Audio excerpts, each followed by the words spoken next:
참 사람보다 더 아름다운 게 있나 싶어요. 사람이 꽃보다 아름답다는 유행가 가사예요. 하여튼 그런 말을 들어봤는데, 저는 이게 토요일날 이 65세 이상 된 어르신들을 봐도 아무리 철쭉이 이뻐도 그 어르신들보다 더 이쁠 수는 없다, 그런 생각이 들고, 또 이렇게 주일날 주님을 찾아 나온 성도들을 보면 세상에서 가장 아름답고 복된 그런 성도들이다라는 생각을 해봅니다. 다 같이 고백하면 나는 꽃보다 아름답고 귀하다. 다시 한번 하나님이 나를 사랑하신다. 네, 오늘 우리 경연이랑 우리 지훈이가 우리 아들하고 이름이 같아갖고 내가 지훈아 예배 나오지 막 이렇게 꼬셔도 제가 네, 그리고 가서는 안 보이고 이랬는데, 오늘 부활절에 참 이렇게 복된 가정, 아버지는 바이올린, 아들은 플룻, 그리고 딸은 첼로, 참 너무 아름답고 이렇게 조화롭게 주님 앞에 연주할 수 있으면 참 감사하고 그러네요. 우리 모두는 주님의 사랑받는 하나님의 자녀라는 것에 대해서 감사하시고 오늘 설교를 들을 수 있기를 축복합니다. 네. 자, 저는 우리 아버지가 농사를 지었잖아요. 농사를 그냥 요만한 밭을 지은 게 아니라 몇만 평씩 이렇게 농사를 하셨어요. 그러다 보니 우리 집에는 항상 머슴이 있었어요. 머슴. 그래서 어렸을 때 머슴은 이제 1년 연봉을 쌀 몇 가마니로 계약을 해서 바깥 일을 도와줘요. 그리고 보통은 식모를 둬서 엄마 일을 도와주는 게 식모잖아요. 근데 우리는 바깥 아버지 일을 도와주는 머슴이 항상 있었어요. 근데 이제 아주 어렸을 때 머슴들은 우리 아버지하고 겸상을 못했어요. 감히 머슴이 어르신하고 겸상을 못했어요. 그래서 우리 아버지랑 겸상을 하는 사람은 자식들이거나 그리고 자기 가족은 겸상을 했어요. 근데 머슴은 지금도 생각나요. 밥을 이렇게 고봉으로 담아가지고 머슴은 따로 상을 차려줬어요. 그러다가 좀 세월이 지난 다음에 또 이렇게 세대가 시절이 많이 바뀌니까 아버지하고 머슴이 겸상해서 먹은 적도 있긴 해요. 자, 그래서 항시 저는 머슴을 보고 자랐어요. 근데 이 머슴이 우리랑은 너무 달랐어요. 우리는 아버지의 유전자를 갖고 있는 자녀들이었어요. 근데 머슴은 계약으로 만난 관계예요. 그래서 머슴하고 아들이 너무 다르다는 걸 저는 많이 느끼고 살았거든요. 자, 여러분은 오늘 여기 하나님의 자녀로 여기 있는 거예요? 아니면 머슴으로 있는 거예요? 자기 영적 정체성을 한번 생각해 보셔야 돼요. 머슴은 계약 관계이기 때문에 서로 마음이 안 들면 쫓겨나게 돼 있어요. 자, 그래서 한번 제가 설교하기 전에 나는 이 자리에 하나님의 아들이라는 신분으로 와 있는지, 아니면 머슴처럼 뭔가 하고 뭔가 대가를 받으려고, 내가 이런 걸 하면 뭔가 대가가 올 것을 바라고 이렇게 온 머슴인지, 한번 이런 고민을 한번 해보시고 오늘 설교를 들으면서 여러분들에게 하나님께서 주시는 귀한 은혜가 있기를 축복합니다. 아멘. 자, 오늘 본문 한번 읽어보겠습니다. 다시 한번 사도행전 2장 22절 읽어봐요. 이스라엘 사람들아, 이 말을 들으라. 너희도 아는 바와 같이 하나님께서 나사렛 예수로 큰 권능과 기사와 표적을 너희 가운데서 베푸사 너희 앞에서 그를 증언하셨느니라. 자, 보세요. 여기 오늘 본문에 보니까 하나님이 나사렛 예수로 큰 권능과 기사와 표적을 행하게 했대요. 그래서 마태복음, 마가복음, 누가복음을 읽어보면 기사와 표적과 능력이 엄청나게 기록이 되어 있어요. 자, 그것은 그냥 기록된 게 아니라 하나님이 예수님을 누구라고 증거하려고 자기가 보낸 아들 나사렛 예수로 이런 기사와 권능과 표적을 행하게 하는 그를 증언하려고 그랬다는 거예요.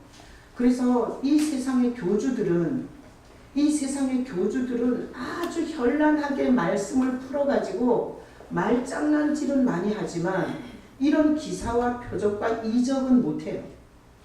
지금 현재 우리나라에 있는 어머니 하나님이든지 아니면 신천지의 이만이든지 아주 성경은 기기묘묘하게 풀어서 사람들의 영혼을 사냥질하지만 그들은 어떤 능력도 권세도 행하지 못해요. 자, 그래서 복음서를 읽어보면 예수님이 귀신을 쫓아내고 불치병인 문둥병을 낫게 하고 그리고 누워있는 중풍병자를 일으키고 도시락 하나로 5,000명을 먹이고 12광저리를 남기고 이런 물리를 걷고 이런 표적과 기사는 예수님이 누구라는 걸 하나님이 보내신 아들이라는 걸 증거하는 일이라고요.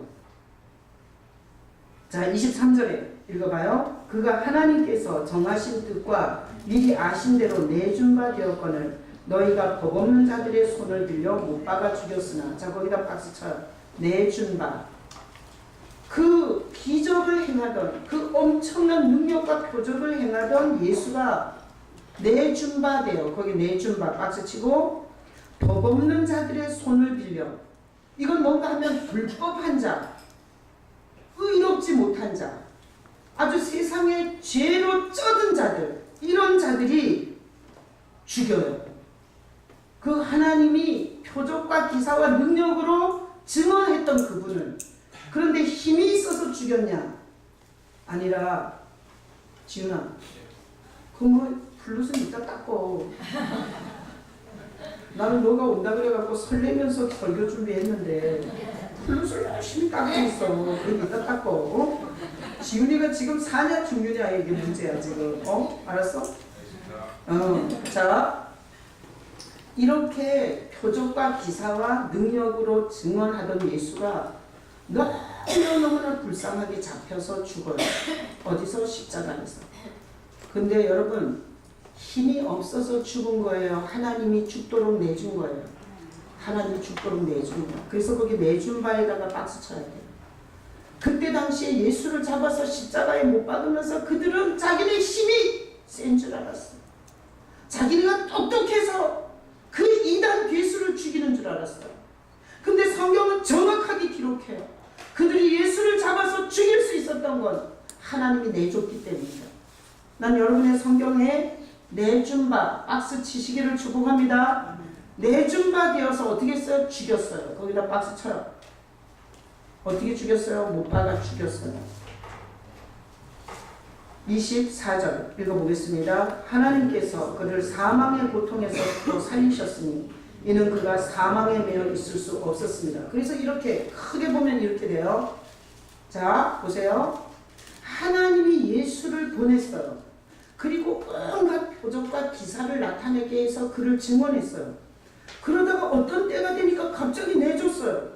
그래서 세상에서 가장 초라한 병신같이 잡혀서 십자가에서 죽어요.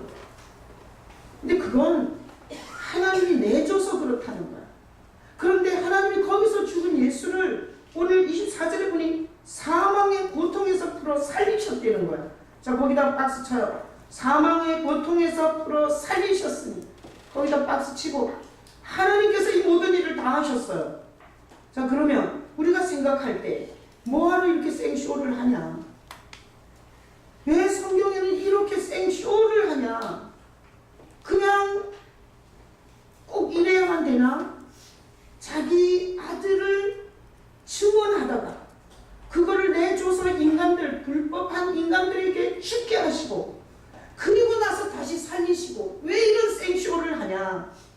여기에 대해서 우리 의문 생기지 않아요? 하나님께서 능력 자랑하냐는 거냐고. 우리는 능력이 없는 것을 비참하게 하려고 하나님이 이런 거예요. 그래서 나는 오늘 이 본문을 통해서 여러분의 영혼이 하나님의 메시지를 알아들을 수 있기를 축복합니다. 지금부터 이 본문을 갖고 제가 설교할 거예요. 자, 이 본문은 도대체 무슨 뜻이냐? 자, 말씀 올려줘봐요. 자, 이거는 우리의 정체성을 정확하게 가르쳐주는 구절이라 죽을 때까지 우리의 정체성을 여기서 찾아야 돼요. 자, 다 같이 읽어봐요. 선악을 알게 하는 나무의 열매는 먹지 말라. 내가 먹는 날에는 반드시 죽으리라 하십니다. 자, 하나님이 한 가지 법을 줬어요. 선악. 네 중심에서 옳고 그름을 판단하는 이런 짓거리를 하지 말라고, 선악을 아는 나무 그것만 먹지 말라고 한 가지 법을 줬어요. 근데 인간이 그걸 홀딱 먹었어요. 범했어요. 그리고 나서 인간은 반드시 죽는 존재가 됐어요. 자, 건강한 사람은 내가 반드시 죽는다는 것을 알고 사는 거예요. 건강하지 못한 도망자, 겁쟁이, 두려움에 가득 찬 자는 지는 절대 안 죽는다고 생각하는 거예요. 자, 우리의 정체성은 뭐예요? 반드시 죽어야 돼요. 다 같이 복창해요. 나는 반드시 죽는다. 자, 하나님이 성경에 우리의 정체성을 이렇게 가르쳐줘요. 죄로 말미암아 너는 반드시 죽는 존재라는 거야. 나는 우리 성도들 중에 자기가 안 죽을 거라고 이 마귀의 거짓말에 속아서 인생을 잘못 경영하면서 사는 사람이 하나도 없기를 축복합니다. 직면하셔야 돼요. 나는 반드시 죽는 존재다. 이렇게 여러분 직면할 수 있기를 축복합니다. 자, 이렇게 반드시 죄로 말미암아 반드시 죽는 존재인데 성경에 보면 또 다른 얘기가 나와요. 자, 다음 구절. 레위기 4장 20절 그냥 제가 뽑은 거예요. 다 같이 읽어봐요. 그 송아지를 속죄제의 수송아지에게 한 것 같이 할지며 제사장이 그것으로 회중을 위하여 속죄한즉 그들이 사함을 받으리라. 아니, 죄를 지어서 반드시 죽는데 이 속죄제라는 제사가 있어요. 속죄제라는 제사. 그래서 이 속죄제에는 송아지나 수송아지나 이런 짐승이 죽었어요. 그리고 사람이 죄를 지었는데 송아지나 수송아지가 죽었는데 그 사람이 사함을 받아요. 이런 희한한 구절이 성경에 널렸어요. 자, 그래서 생각해보면 죄 지은 당사자는 사함을 받고 인간은 사함을 받고 짐승이 대신 죽는 제사가 속죄제였어요. 그래서 보니까 지금 이 두 구절을 연결하면 이렇게 되는 거예요. 우리는 죄를 짓고 반드시 죽는 존재가 됐는데 하나님이 보시고 불쌍해서 뭘 주시는 거예요?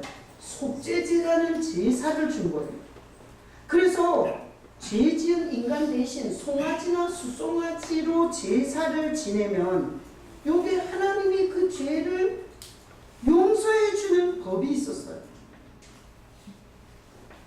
이것이 구약에서 끊임없이 죄인들이 하나님 앞에 자기 죄 대신 짐승을 죽였어요. 근데 이것은 본론이 아니에요.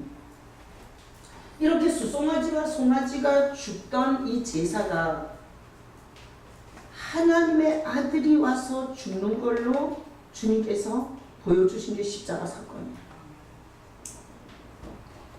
나는 여러분의 죄가 내가 얼마나 잘못 살았는지, 내가 얼마나 흉측하게 살았는지, 내가 얼마나 뭘 모르고 살았는지, 이런 죄가 여러분이 인식되고 발견되면 어디로 가야 돼요? 예수님께 가야 돼요. 예수님께 가시기를 축복합니다. 그러면 뭐가 되는 거예요? 속죄제가 되는 거예요. 속죄제. 예수님께 가면 그 죄에 대한 속죄제가 되는 거예요. 그러면 우리에게는 뭐가 와요? 용서가 와요. 용서. 그래서 예수님이 오늘 본문에 이런 거예요. 하나님이 인간으로 와요. 하나님이라는 증거가 기사와 표적과 능력이 나온 거예요. 그러고 내어준 바 돼서 십자가에서 죽으시고 그리고 오늘이 부활절. 죽어서 끝난 게 아니라 다시 사는 거예요. 자, 그러면 이거는 뭔 얘기인가 하면 예수님은 우리의 속죄 제물입니다. 십자가에 달린 예수는 우리의 속죄 제물입니다. 자, 그 예수님이 죽으심으로 우리의 모든 죄에 대해서는 하나님이 뭐 하는 거예요? 사해 주시는 거예요. 그래서 예수님이 이렇게 사망에서 풀어 살리신 이유는 뭔가 하면 죄가 없으신 분이기 때문에 지옥에서 마귀가 붙잡고 있을 수가 없는 거예요. 왜? 마귀는 죄 있는 인간이 죽으면 자기 거예요. 죄 있는 인간이 죽으면. 하여튼 연쇄 살인범이 죽어도 다른 아주 작은 죄를 지어도 죄의 경중의 차이지 죄라는 주제에 걸린 건 다 마귀 거예요. 지옥에서 절대 안 내놔도 돼요. 왜? 죄는 마귀의 소유이기 때문에.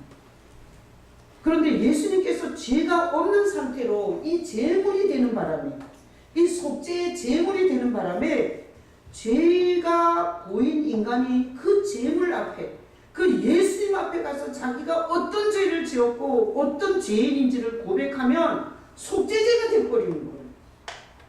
그러니까 마귀가 그 사람을 절대 끌고 갈 수가 없게 돼요.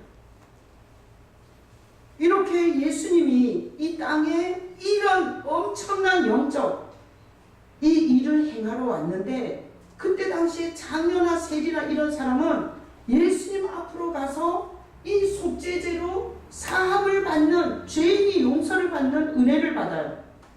그런데 그 시대에 11조를 바치고 주일 성수를 하고 십계명을 지키고, 그리고 일주일에 3일을 금식하고, 그리고 자기 구제를 하고 경건하게 살았던 유대 종교 지도자들은 내가 충분히 깨끗하게 살고 있는데 뭔 속죄제가 필요하나 이거지.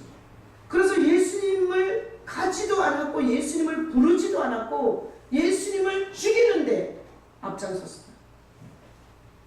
자, 그래서 오늘 우리는 부활주일 예배인데, 부활주일에 우리가 와야 할 대상, 우리가 예배하면서 기억해야 할 대상은 누구예요? 예수님이세요. 난 여러분들이 오늘 예수님 앞에 왔기를 축복합니다. 아이, 대답이 왜 그래요? 다시 한번. 나는 오늘 이 예배를 예수님 앞에 왔기를 축복합니다. 그러면 뭘 받는 거예요? 사함을 받는 거예요. 사함을 받으면 죄로 말미암아 오는 재앙과 저주와 형벌이 우리 삶에 못 들어와요. 자, 그래서 예수님은 누구신가? 예수님은 죄인을 아들 되게 하는 분이세요. 죄인을 아들 되게 하는 분.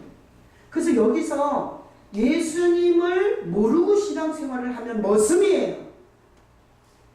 머슴은 계약이야. 내가 한 것대로 안 주면 열받아. 그게 머슴이에요. 머슴은 관계가 없어요. 언제든지 바꿔칠 수 있어요. 만약에 여기 성가대 지혜 권사님이 머슴이야.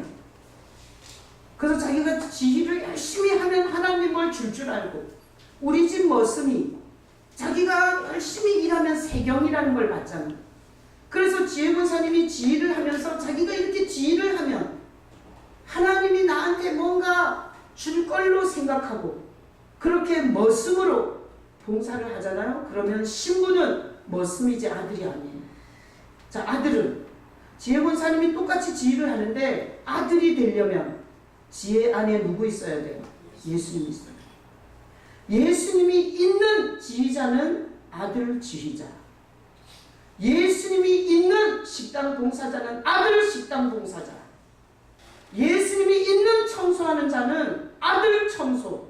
아들이 아버지 집 청소하는 거야. 예수님이 없는 지휘자는 머슴 지휘자. 오늘 바이올린, 첼로, 그 다음에 플룻, 성가대가 목소리로, 사부로 누가 그렇게 잘 올려요? 고음을. 고음 잘 올리는 사람이 갔잖아요. 독일로. 근데 오늘 성가대가 막 엄청 고음을 잘하는 거야. 누가 저렇게 올리지? 참 하나님이 다 이렇게 이 힘을 줘가지고 다 올렸나 봐. 자, 성가대 예수 없이 하면 머슴 성가대. 머슴. 예수님은 누구신가? 머슴으로 온 죄인들을 아들로 바꾸시는 생명이에요. 목회하면서 가장 괴로운 게 뭔지 알아요? 예수님이 없는 것 같은 성도들 보는 거예요. 여기 와서 별짓을 다 하는데 예수님 없으면 그 영혼이 얼마나 불쌍한 거예요. 자, 예수님이 우리에게 오셔야 아들이 되는 거예요. 아무리 종교적 프로필이 많고 아무리 훌륭한 가문 출신이고 우리 집안에 목사가 12명이야. 그래도 개인적으로 예수님을 받아들이지 않은 자는 머슴이에요. 난 여러분들이 오늘 부활절 설교를 통해서 여러분들이 아들이 되시길 축복합니다. 그래서 성경에 보면 아들 되는 방법이 딱 나와 있어요. 다음 구절 요한복음 1장 12절 읽어봐. 영접하는 자고 그 이름을 믿는 자가 되는 하나님의 자녀가 권세를 주셨으니. 하나님의 자녀가 되는 건 절대 교회를 다녀서 되는 게 아니야. 내가 말레이시아, 인도네시아 이렇게 선교지를 돌아보는데 거기 가니까 이상한 선교사들이 많아. 예수가 자기 구주가 아니야. 예수님에 대한 관계성 자체를 몰라. 근데 태권도를 가르치고 있어요. 태권도 선교사예요. 내가 말레이시아에 가서 잊을 수 없는 것. 거기 한국 문화원을 해. 말레이시아는 국교가 이슬람이에요. 근데 그 이슬람 사회에 파고 들어가서 한국 문화원을 하더라고요. 뭐 하는 줄 알아요? 김치 담그는 법을 가르쳐줘. 그리고 부채, 우리나라 그 아리랑 그 태극문이 있는 부채 만드는 법을 가르쳐줘. 근데 자기의 구주가 예수는 아니야. 여러분 성경을 찢어봐요. 하나님의 자녀는 교회를 다녀서 되는 게 아니야. 하나님의 자녀는 개인적으로 예수님을 받아들여요.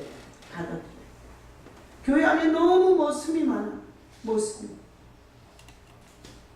그러니까 날마다 억울한 거야. 자기가 어떻게 했는데 나한테 이렇게 하냐 이거야. 난 우리 아버지한테 머슴이 있었다 그랬잖아요. 머슴은 전혀 가족이 아니에요. 머슴은 일해주는 일꾼이.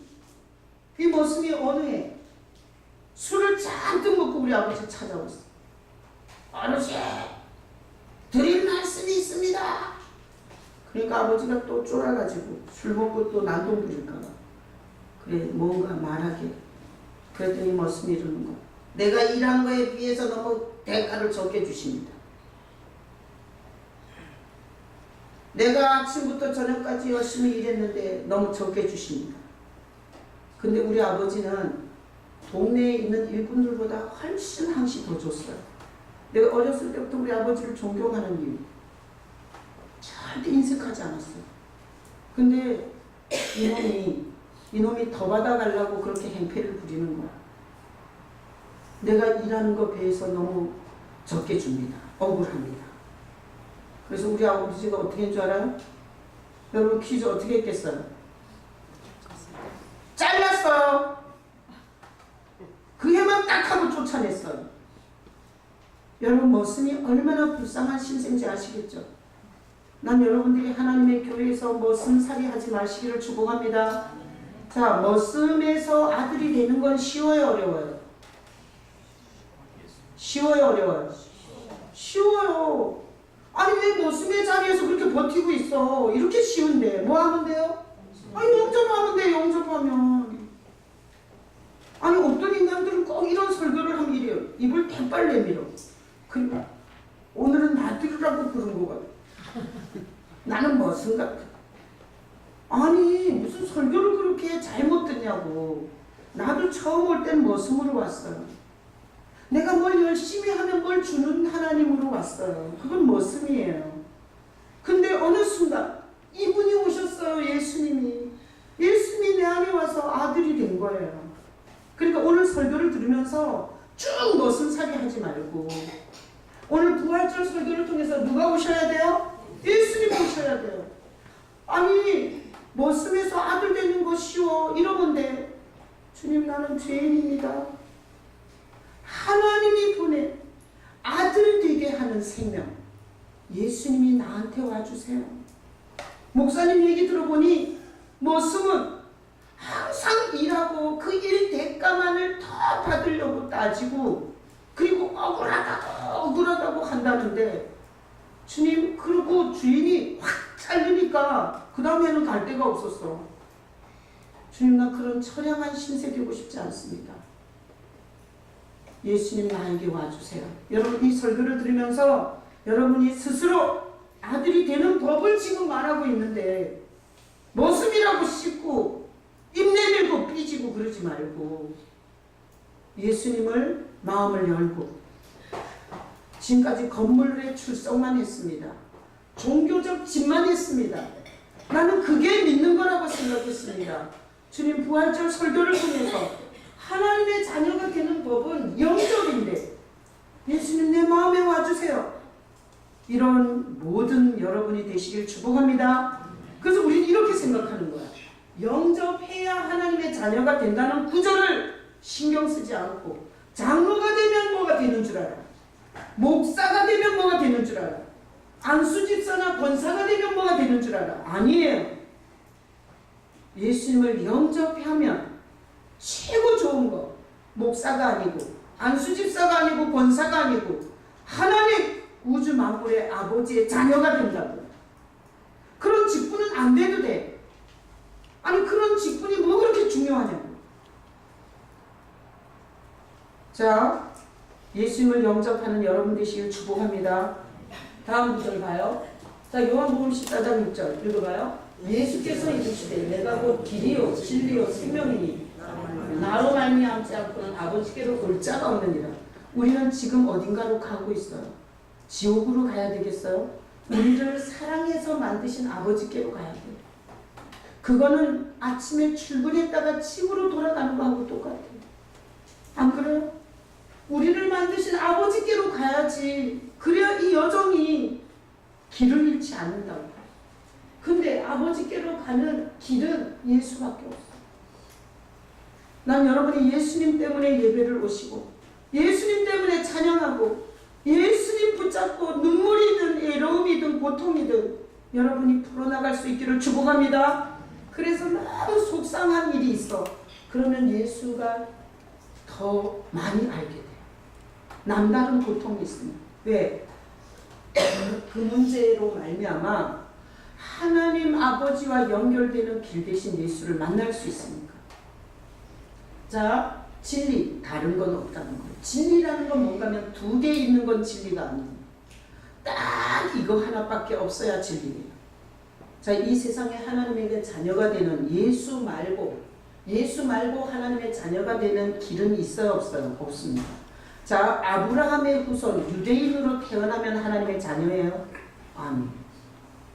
로마서에 보면 분명하게 말해요. 유대인이 혈통적으로 유대인이라 할지라도 예수 후손을 통하지 않고는 하나님과 상관없는 이방인이다. 자, 생명. 하나님께서 죄로 다 죽은 우리를 살리는 생명이 예수예요. 자, 여러분은 여기 왜 앉아 있어요? 하나님이 여러분에게 아버지께로 가는 길 하나밖에 없는 진리, 그리고 다시 죽었다가 다시 살 수 있는 생명을 불어넣으려고 여기 데리고 오실 거예요. 어제 실버처치의 77명의 어르신들한테 제가 이렇게 말했어요. 하나님이 손잡고 오실 거예요. 나는 설교 강단에 서서 여기와 앉아 있으면 이런 생각이 들어요. 주님이 데리고 오실 거예요. 주님이 손잡고 오셨구나. 전도를 해보면 어떤 말을 해도 안 와요. 내가 오라고 전화한 사람 하나도 없어요. 근데 여러분이 오셨어요. 누가 데리고 온 거예요? 주님이 손잡고 오신 거야. 뭐 하려고?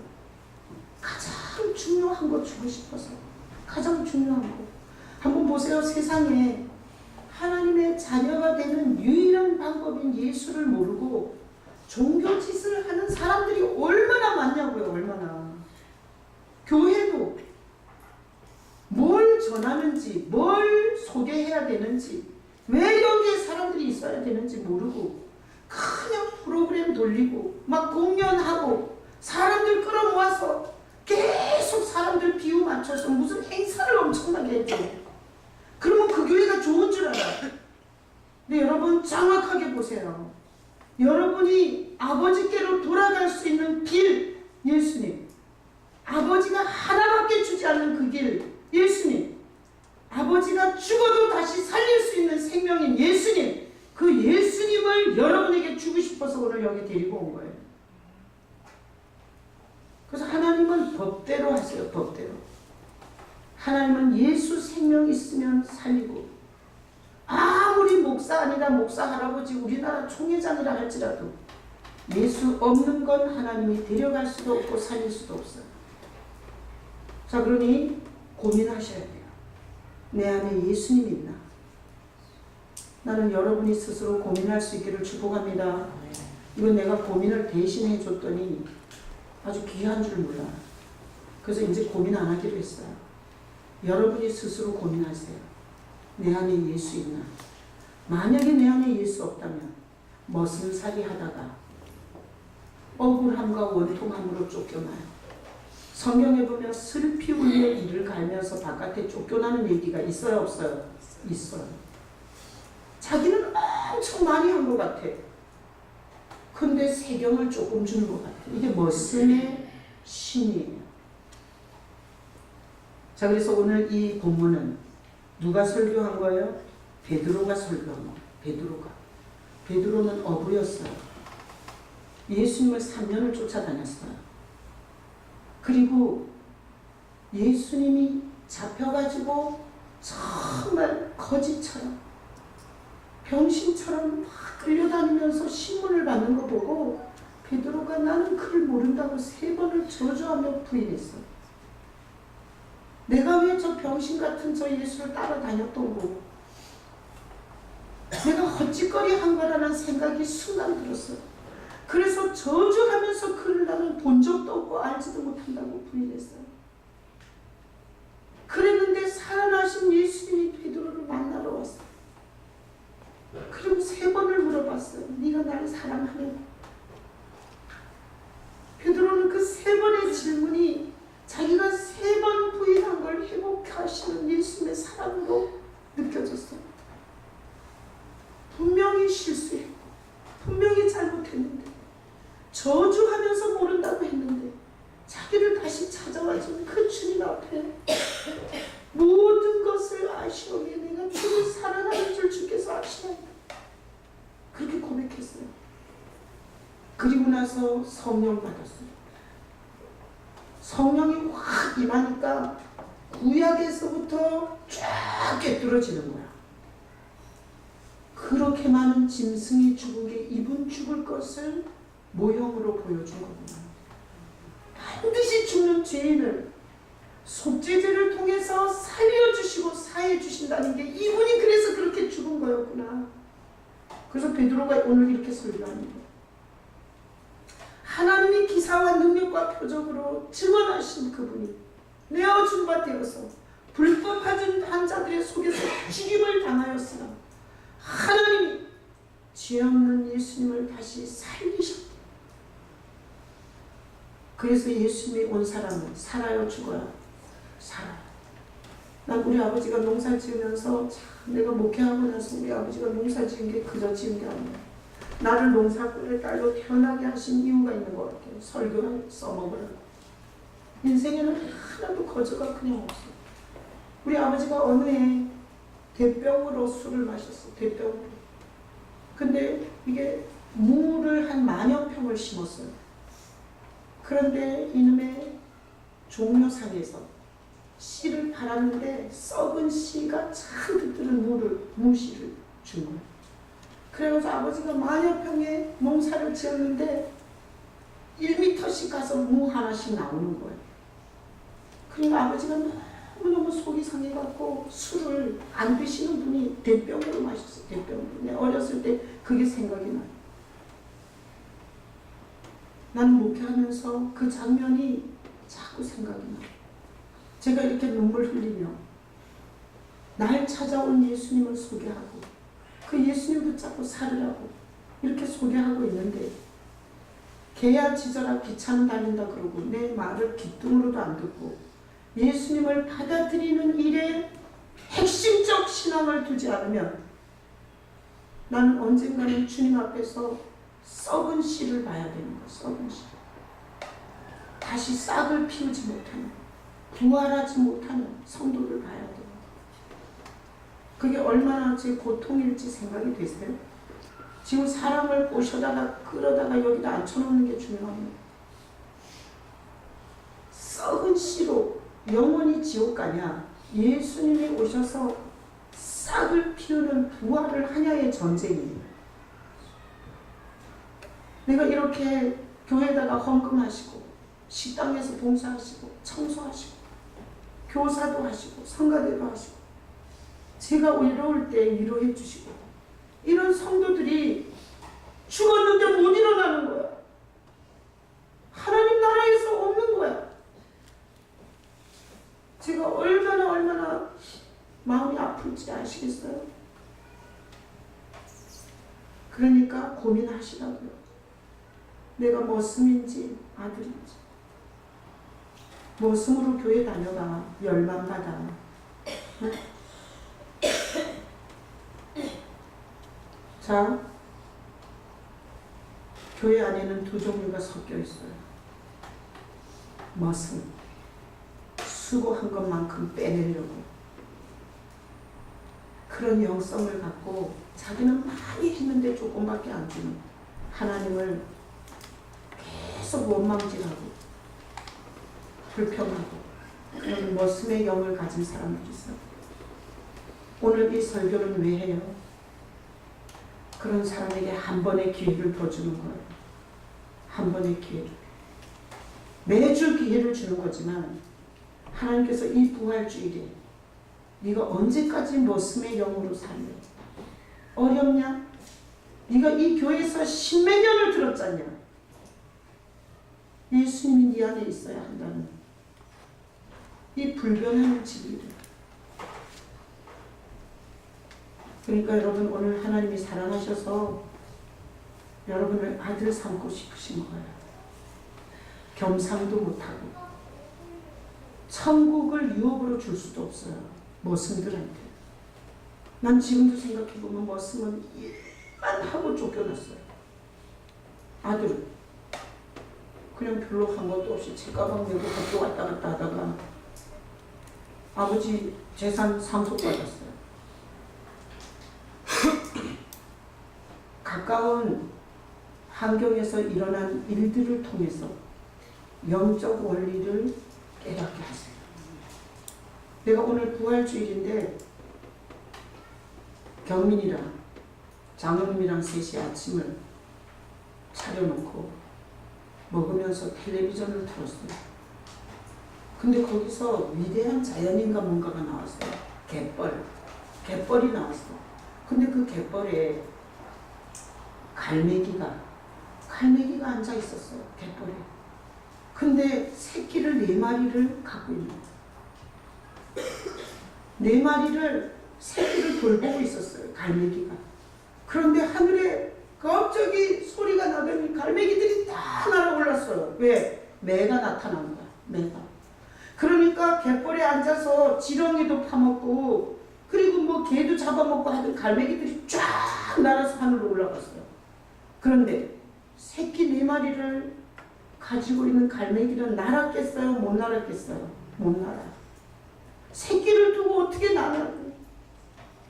오늘 부활절 아침에 뉴스나 좀 보려다가 그 장면에 스톱하고 있다가 이걸 봤어요. 새끼를 2마리는 다리 사이에다가 집어넣더라. 2마리는 양쪽 날개 깃에다가 숨기더라고. 그리고 나서 다 날아오르는데 자기는 날아오르지를 못해. 왜? 그 새끼를 보호해야 되니까. 그리고 나서 좀 있다가 쫙 뭔가를 가로채갖고 그 매가 하늘로 올라갔어. 그러더니 그 매를 클로즈업을 보여주니까 나무 위에 앉아서 뜯어먹는 거야. 갈갈이 찢었어. 그래서 경민이랑 둘이 얘기했어요. 뭘 잡아먹는 거지? 누가 잡아먹혔지? 그러는데 나레이션이 이렇게 나오는 거야. 새끼를 보호하느라고 날아오르지 못한 갈매기, 애미가 잡혀서 찢겨서 뜯어먹혔다는 거. 그리고 나서 갯벌에서 그 어미를 잡아채간 솔개, 거기서 새끼 4마리가 뻘에 처박혀서 다 죽은 것이 클로즈업에서 나왔어요. 내가 경민이한테 이랬어요. 경민아, 예수님 생각난다. 예수님 생각. 만약에 예수님이 죄의 사망의 권세를 이기지 못하고 승리하지 못했다면 우리는 저렇게 새끼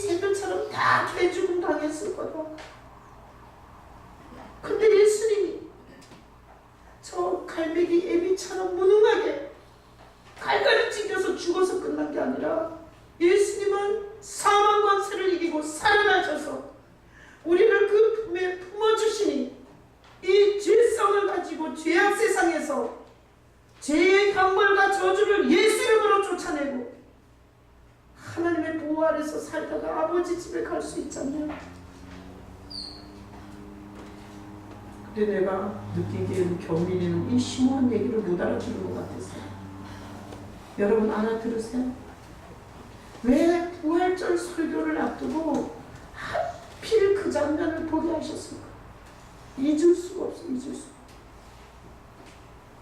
우리 아버지가 썩은 씨를 심어서 고통하던 모습, 또 머슴하고 자녀하고 뭐가 다른지, 우리를 보호하는 날개가 없으면 얼마나 처참해지는지. 여러분 이게 수십 권의 성경을 읽는 것보다 더 리얼하게 다가오지 않아요? 마귀 새끼는 절대 우리를 예수 품 밖으로 끌어내려고 해. 그래서 갈갈이 찢어 죽이려고 해요. 예수 품 밖에 나가면 정신이 미쳐요. 염려, 걱정, 근심으로. 마음이 불안과 두려움과 이걸 주체가 안 돼요. 이런 스트레스 속에서 살면 절대 육신은 병들 수밖에 없어요. 치명적 병이 오는 거예요. 나는 부활절 설교하기 전에 이 장면을 하나님께서 설교자이기 때문에 보게 하셨다고 생각해요. 사망 권세를 이기시고 인생의 길을 아버지께로 안내해주는 예수님과 분리되지 마시길 축복합니다. 여러분들이 신앙생활하고 봉사하고 헌금하는 이유가 예수님 때문이시기를 축복합니다. 그래서 제가 명순이가 이제 어머니가 돌아가셨어요. 81세. 근데 아버지는 요양원에 계세요. 이렇게 누워서 못 일어나세요. 그런데 어머니가 파킨슨 병이 오신 상태에서 아버지를 일주일에 2번씩 요양원에 가서 보고 오곤 했대요. 근데 갑자기 어머니가 돌아가신 거예요. 그래서 돌아가셨다는 소문을 듣고 막 울면서 독일에서 저한테 전화했어요. 나는 독일에서 어머니가 돌아가신 소식을 듣고 나한테다가 막 이 한국에다 그렇게 울면서 전화하는 이유를 몰랐어요. 근데 한국에 들어와서 장례식장에 갔잖아요. 가서 얘기 들어보니까 이런 얘기예요. 자기가 엄마가 천국 갔는지 못 갔는지 그게 너무너무 궁금하다. 엄마가 돌아가셨다 그러는데 우리 엄마가 천국 가셨을까? 그 생각을 하니까 미칠 것 같더래. 그래서 목사님은 예수님과 친하잖아요. 걔가 그대로 말이에요. 목사님은 예수님과 친하잖아요. 그래서 목사님이 우리 엄마 천국 갔는지 지옥 갔는지 그거 좀 대답해달라고 그랬대요. 내가 알아요? 몰라요? 몰라요. 여러분 그렇게 생각하지 마. 내가 무슨 쪽집게 무당이야. 그래서 그렇게 대고 울었다. 그런데 오늘 출국하면서 어젯밤에 전화했어요. 그래서 이런 얘기를 하는 거예요. 자기가 목 디스크가 왔대요. 독일에서. 그래서 너무 힘들었대요. 근데 운동을 하라 그랬대요. 운동. 그래서 운동을 했대.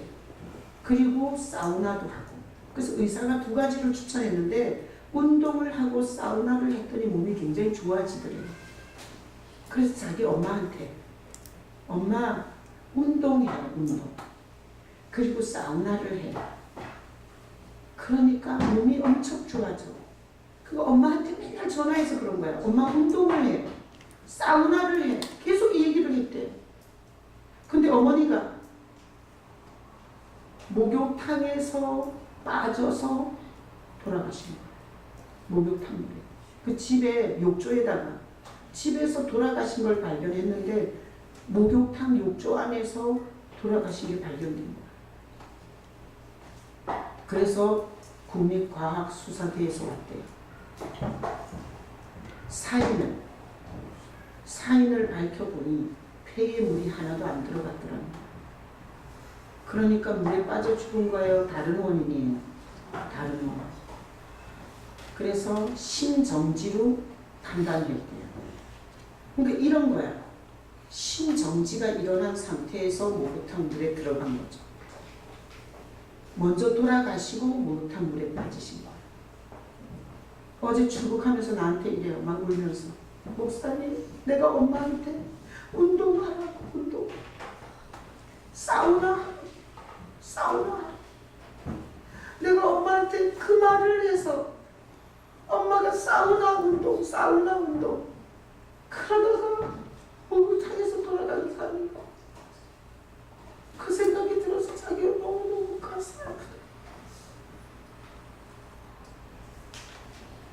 연로하신 어른들한테, 사랑하는 가족한테 운동하라고, 사우나하라고 할 수도 있죠. 그러나 길을 이렇게 하면 안 돼요.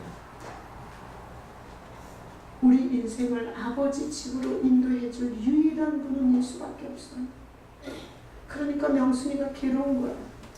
왜 엄마 살아있을 때 한 번이라도, 엄마 81세잖아. 언제든지 예수 붙잡고 살아야 돼. 제가 오늘 예배 시작할 때 에녹은 300년을 하나님과 동행하다가 죽음을 보지 않고 옮겨왔습니다. 자, 이런 거예요. 예수님 붙잡고 슬픔의 고개, 애로움의 고개, 질병의 고개를 예수님과 함께 넘다가 어느 날 이 세상에서 마지막 날이 되면 예수님이 우리를 하나님 품으로 데리고 가시는 거예요. 그러니까 연로하신 부모들한테 운동해라, 사우나해라 한 게 그게 컸어요. 사랑하는 가족들한테 너는 불교 다니고 나는 기독교 다니고 뭐 종교가 다 똑같은 게 아니냐. 다 다른 길이지만 꼭대기는 똑같아. 이런 귀신 같은 얘기를 하면 되겠어요? 그리고 진짜 사랑하는 가족에게는 정말 예수 붙잡고 살으라고 말해야 돼요. 난 여러분이 그렇게 말할 수 있기를 축복합니다. 유봉원 집사님이 일부 예배 끝나고 뭐 할 얘기가 있대. 난 뭐 할 얘기가 있다 그러면 가슴이 철렁철렁해. 좋은 얘기를 들어본 적이 없어요. 교회를 나가겠습니다. 그만 나오겠습니다. 이런 얘기할 때 할 얘기가 있다 그러더라고요. 그래서 드디어 또 이분도 가시나. 그리고 제가 뭐냐고 했더니 장인어른, 김인정 권사님 아버지잖아요. 장인어른이 갑자기 안 좋아지셔갖고 저기 어느 병원 중환자실에 들어갔거든요. 근데 아까 일부예배 때 전화를 받더라고. 그러더니 아주 위독한 상태로 갔다는 거야. 그래서 내가 뭔 얘기 하려고 그러냐고 그랬더니 그 얘기를 하면서 이 장인 어른한테 내가 어떻게 예수를 영접을 시킬 수 있는지 그 방법을 좀 가르쳐달라고. 여러분, 다 끝나도 귀는 마지막에 닫죠. 하나님 희한하죠? 마지막 순간에 복음을 들을 수 있게 눈은 감았고, 그리고 모든 언어 기능 다 그만 스톱했을 때 하나님께서 하나만 열어놓은 게 귀예요. 그래서 심장이 먹어도 귀는 나중 닫힌다는 얘기가 있어요. 의학적으로 근거가 있을지 모르지만. 그래서 내가 얘기했어요. 평생 죄 짓고 살았습니다. 의식이 없고 못 들어도 귀해야 되고 말하라고 했어요. 평생 하나님 앞에 부끄럽게 살았어요. 나는 죄인입니다. 못 따라해도 속으로 따라하라고 그러더라고요. 나는 죄인입니다. 용서가 필요합니다. 예수님이 십자가에서 용서하신 것을 믿습니다. 주님 나를 용서해달라고 그렇게 기도를 인도를 해라 그랬어요. 듣든지 못 듣든지 가서 상태를 보지 말고 눈을 떴나 안 떴나, 내 말을 듣나 안 듣나 절대 그러지 말고. 여러분들도 이런 경우가 있잖아요. 어떤 친구가 마지막 순간이야. 어떤 친척이 마지막 순간이야. 그런데 내가 그 사람한테 마지막으로 복음을 전하고 싶다 이러고 가잖아. 그러면 희한하게 사람을 싹 비켜줄 때가 있어요. 한 1분. 그때 사람들이 다 있는 데서 할 용기는 없잖아요. 그죠? 쪽팔려서. 그럴 때 한 1분 살짝 보호자가 물들어간 사이에 아주 하나님이 그런 마음을 갖고 가면 반드시 시간을 준다니까요. 그럴 때 기회가 되고 바로 다 청산하고 가야 됩니다. 만약에 실오라기 하나라도 청산 못하고 가면 지옥에서 눈 떠야 됩니다.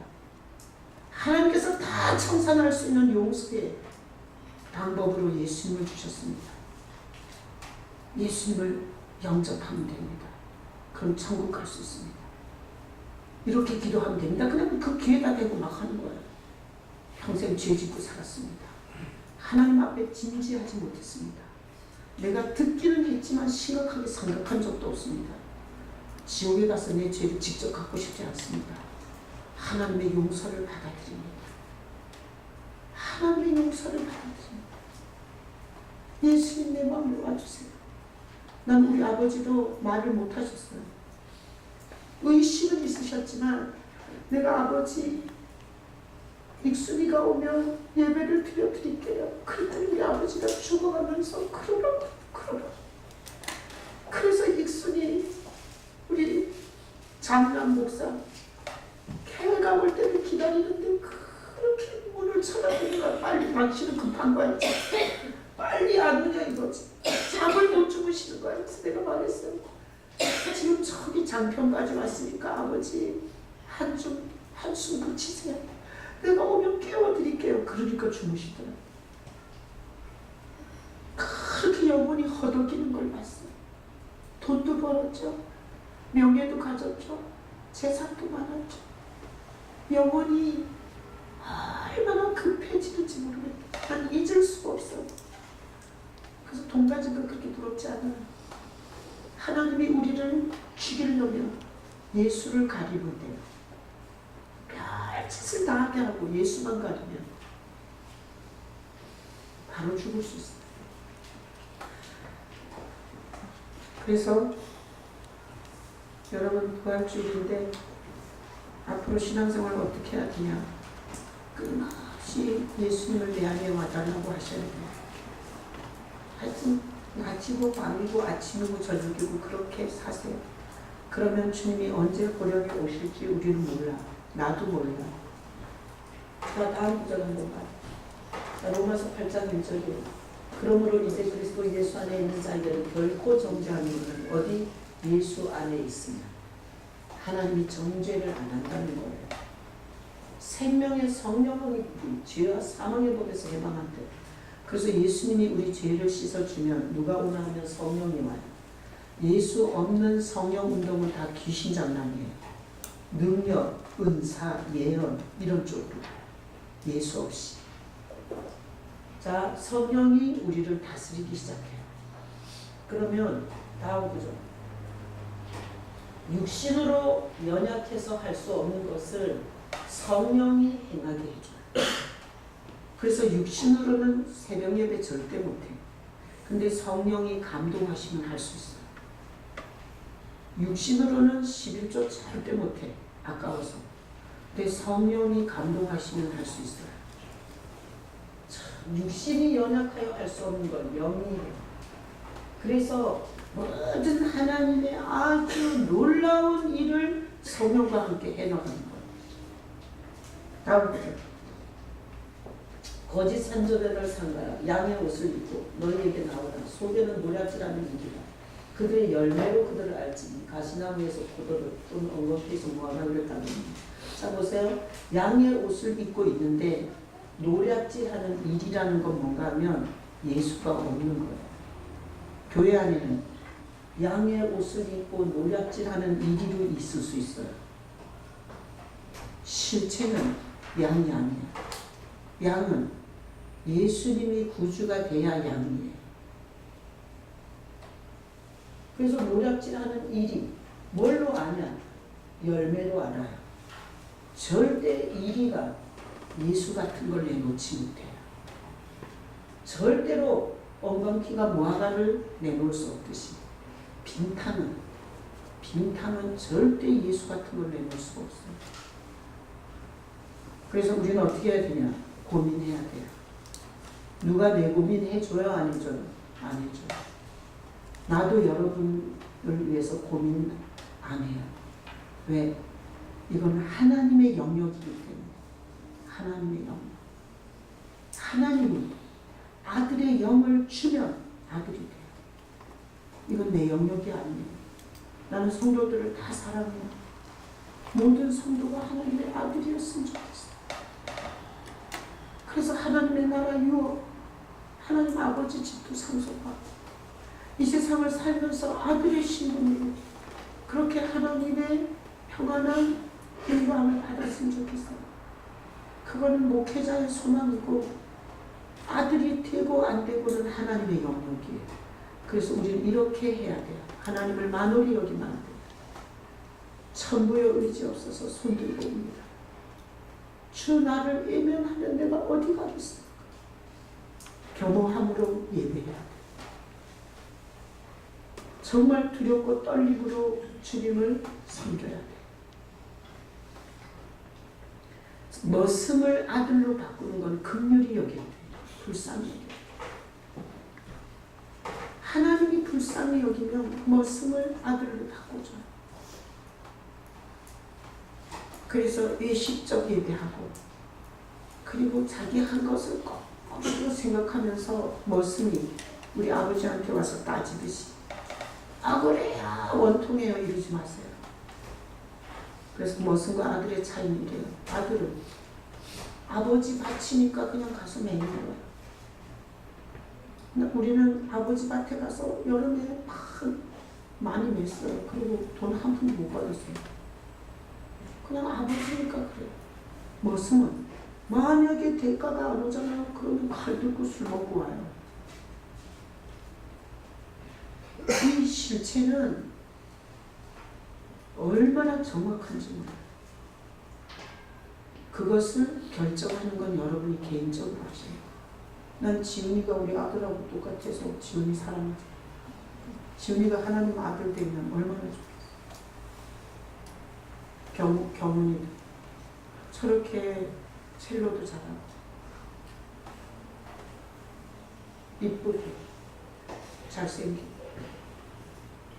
근데 하나님 나라에서 머슴이었어. 얼마나 감사해요. 여러분이 스스로 고민하셔야 돼요. 머슴에서 아들 되는 건 쉬워요, 어려워요? 쉬워요. 뭐만 하면 돼요? 예수님, 나는 주님 없이는 안 됩니다. 주님이 계셔야 합니다. 그것만 하면 돼.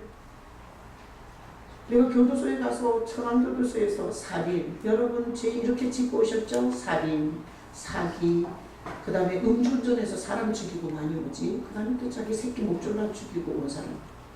이런 죄로 오셨죠? 내가 이쪽에다 쫙 썼어요. 그리고 이쪽에다가 하나님의 아들을 거역한 죄, 하나님의 아들을 안 받아들인 죄, 이쪽에다 썼어요. 그럼 내가 천안교도소에서 물어봤어요. 어느 죄가 더 크냐? 그랬더니 그 죄수들이 다 얘기하더라고요. 하나님의 아들을 거역한 죄가 더 크다고. 그래서 교도소에 저를 보내는 거예요. 사람들끼리 얽혀 살다가 지은 죄는 하나님 볼 때 그렇게 크지 않아요. 열받으니까, 억울하니까, 그래서 들고 패고 죽이고 하는 거예요. 하나님이 볼 때 진짜 괘씸한 죄는 하나님의 아들을 거역한 죄, 용서를 거역한 죄. 이거는 엄청나게 큰 죄예요. 부활절에 살아있는 예수. 우리 오후에 가서 찬양하면서 그 예수 생명으로 꽃을 피우고 나무에 물이 오르게 하는 그 생명 보면서 내 안에 예수 생명 없으면 삐들삐들 말라 비틀어지는 가을나무 같지 않겠어요?